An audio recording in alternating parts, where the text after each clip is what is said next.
Halito, Chimachukma, greetings, and how are you this new day? I hope that all is well with you all. Forgive my positioning right now. I'm driving, heading home. There has been some things that I have been a little nervous about sharing. And so I've decided that I'm going to go on and share this now, especially being that I've gotten some confirmation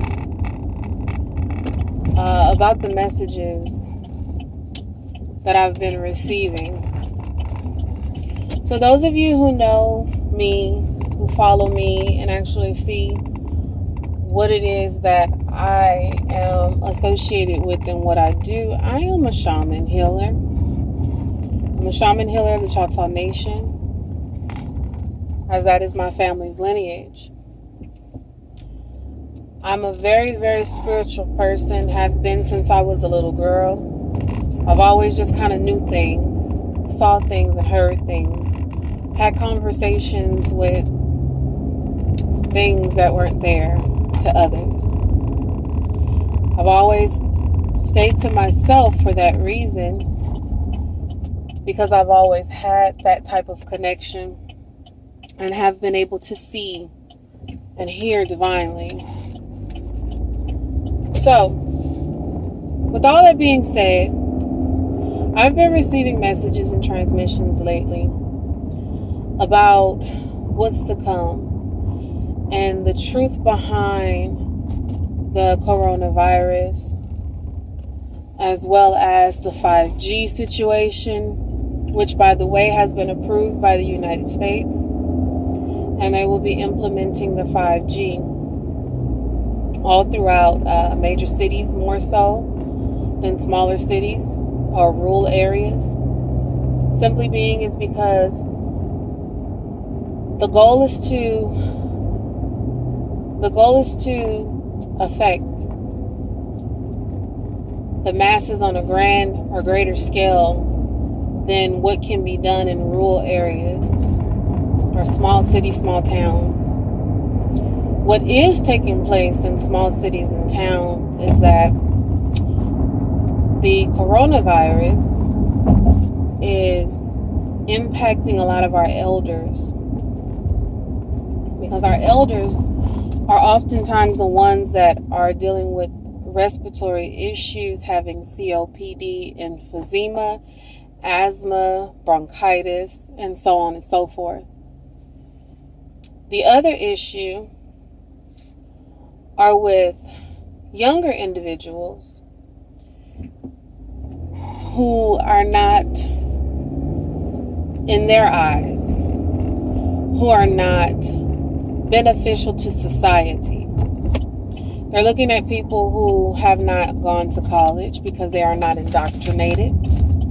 People who did not complete schooling, haven't finished their high school years. Those who just simply have GEDs. A lot of these people are more susceptible to wanting electronics. And even though it's not solely geared towards them, there are those people who have an education, who have took the initiative to elevate themselves on an education level. They are still driven by the means that they acquire. So we know that electronics emit certain frequencies that are not good for our bodies, our mind, or our spirit. And these are the levels that they are wanting to attack the individuals. If we detach from these things that we feel are a necessity in our lives that are not necessities in our lives, i.e. the cell phone, the computer, the TV, the PlayStations, and game consoles and things like that. If we separate ourselves from the artificial means of entertainment and communication, our our outcome would be very different. What I can advise, because this is the advice that I will give myself also, is to turn off these devices when they are not needed. Key word is when they are not needed. If you are at home and you're resting, you don't need your phone, you don't need a computer, you don't need the TVs, you don't need those things. What you need is that moment of silence. What you need is that moment to gain clarity. What you need is moments of meditation. Okay? I'm saying this because this is only the beginning. This is the surface of what this phase is. We are going through a state where we are being disconnected from the physical desires. Okay? And please forgive me if I'm not saying this right in order for supreme understanding.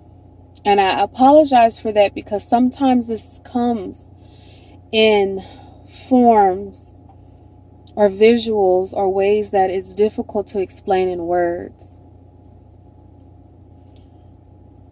If we no longer participate in this type of system of, and I'm just going to use the term negative energies, negative frequencies, because some negative frequencies are good for our bodies, i.e. Negative ions, which are great for our bodies, which is you get from thunderstorms and you get from pink Himalayan salt. So get you some pink Himalayan salt. Bathe in it. Bathe in it. By no means is this a plug, but that is the reason why I create my bath salts with pink Himalayan salt. So head over to my website and get you some bath salts. They're going to help you in the long run. Please trust me. Okay? They are jam-packed. Well, pink Himalayan salt, period, is jam-packed with like 22 essential minerals for our bodies. Okay? Please understand, my business is not to just make stuff and give it. That has never been the direction of my business. And I get emotional because I try to stress so much that these are ancient traditions. You have to remember that our ancestors didn't have to deal with the frequency warfare. We're dealing with frequency warfare. So we have to be able to combat it naturally, because the frequencies that they are sending out are not natural. We have to get back to that mind state and that way of living where we are 100% natural, not dealing with artificial things. Mind you, we feel as though we made bounds and leaps in the technology realm and world and all of these different things, but there is so much more to us as beings. We are so powerful. We are so strong. We are connected on multiple realms of existence. And I know sometimes it's difficult, it's hard to grasp and understand because we lived our lives for so long actually being programmed to feel as though we need these things and that these things are detrimental to our lives, and they're not. There are other ways to stay connected. And so we have to tap back in to those cells, those membranes, so that we can begin to remember how we coped and how we dealt with life. Because this wasn't it. This wasn't it. And if you go back and you look at every upbeat on the precession of the equinox, and we look at every civilization that rose in those times, we realize that their downfall was the use of the wrong frequencies. They destroy themselves by using the atoms and the frequencies and the molecules and the chemicals in a destructive manner. Look at society today. Look at the world today. What is happening? Everybody's in a rush to develop something before the next. For the past few days, what I have been hearing is the return of the ancient ones. And it was confirmed to me by Dr. Alim El Bey doing a video with Brother Panic, and I posted it yesterday on my Facebook page. Mind you, I don't listen to Brother Panic as much as I used to, nor do I listen to Dr. Alim El Bey as much as I used to, but my husband and I were drawn to listen to that video, and that video was 9 hours long. They are tapping in and touching subject matters that a lot of us have been trying to convey. We have been trying to put that information out there. We've been trying to even take it upon ourselves to send out healing frequencies and energies and things to help change the collective thought of the masses. And really, it's solely up to you. So we can talk until we're black and blue. We can show and be examples. But until you take the time to actually research these things and gain your own understanding, there's nothing much that we can do. And I say we as in energy healers, healers as a whole, or even those who just teach this information. I don't want anybody to feel fear. I don't want anyone to feel as though this is it. I know that there is a lot going on, a lot to understand, and ways to misunderstand. But if we just simply look within, all of the questions you have will be answered.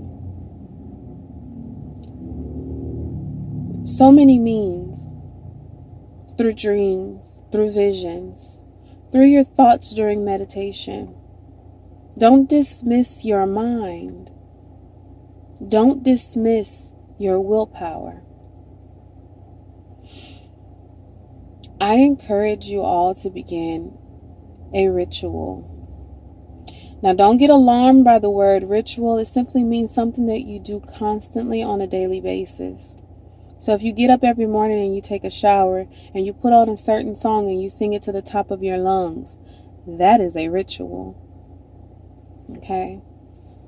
If you have to do certain things before you begin your work, that is a ritual.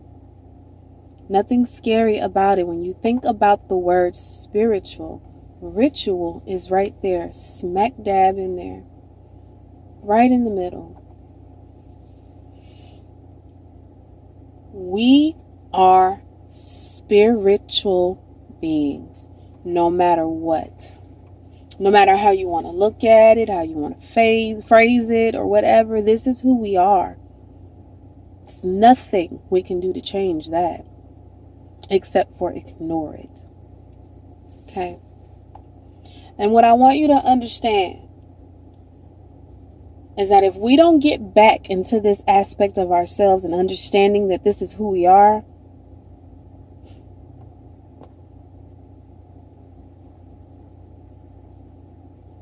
we're not going to implement the change that we want to see. So while this may seem hard and harsh sometimes, or just difficult to grasp, We are in a place right now in our lives where it is detrimental for us to separate ourselves from the nonsense. So again, I encourage you to begin to deal with self. Work on self on a spiritual level and increase your awareness, increase your knowledge, increase your spiritual connection to our home here. Our home has been telling us, our home has been showing us, nature has been showing us. There's been many reports of animals just dropping dead.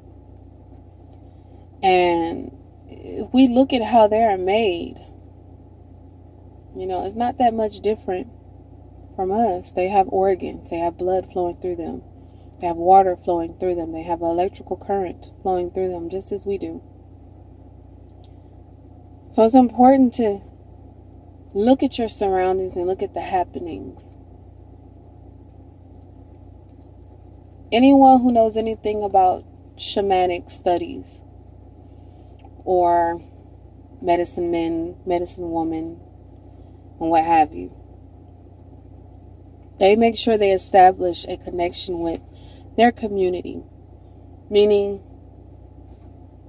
what's around them. The plant life, the animals, the way the seasons affect that region, the way the plants grow, how they grow, what they need, what they don't need, the migration of the animals or the functionality of the animals, the creatures. They know if there's been bees around or not, if the pollination time period, if it's flowing the right way. You pay attention to those things. And they do that so that they can assess and adjust accordingly. So I implore you to establish that connection all over again. I know we're quarantined to our homes. They want us to really stay in. They really don't want us to go out and do anything. But get out. The clouds here are passing and the sun is beginning to shine. And so I'm going to go into the place where the sun is shining the most, and I'm going to absorb. Now, I do want to tell you a good way to absorb. I know often they tell you, look up, look up, look up. Our crown here, as well as back here, the medulla oblongata area, okay, and the frontal lobe, has to absorb sunlight. So, you must make sure that you give each of those areas ample amount of time in the sunlight. The palms of your hands, here, and the tips of your fingertips are transmitters. Okay, these are areas that we can absorb as well as release. Raise your palms upright as they do on many of the Egyptian hieroglyphics, and allow the sunlight to penetrate. If you do this properly, you will feel the warmth of the sun in the palm of your hands. Absorb it, take it in. Take off those shoes, take off those socks. Ground yourself. The very middle of our foot has the same powers and capabilities as the palms of our hands. Absorb, take it in. Do this, and I will guarantee you that you will start to see and feel some changes on a spiritual level as well as a physical level. You will find that you will not be as hungry as you would normally be, not being in the sun. You will find that you have clear thoughts and understanding comes at ease. Okay? You will begin to receive messages and transmissions. You will begin to have dreams and visions, because this is the way that our higher self, our ancestors, spirit guides, all of that is here to help us on a spiritual level, communicates with us in that way. So I'm going to end this. I'm already at 20 minutes, and I'm hoping this uploads properly on Facebook. But that is all that I want to give to you all today. And I'm going to begin to give the messages as they come, because I have been fearful, I will be honest, because I don't know how you all will receive these messages. And I have to stop thinking about that. My job is to give these messages. And so I've been neglecting that part. And with that, I do apologize to you all and to myself, because I have not been walking in my fullest potential. I have not been walking and living in my total light. And so that's what I'm doing this day with this message to you all. Don't be fearful. Rejoice. For the awakening is nigh. Peace and blessings to you all. Peace.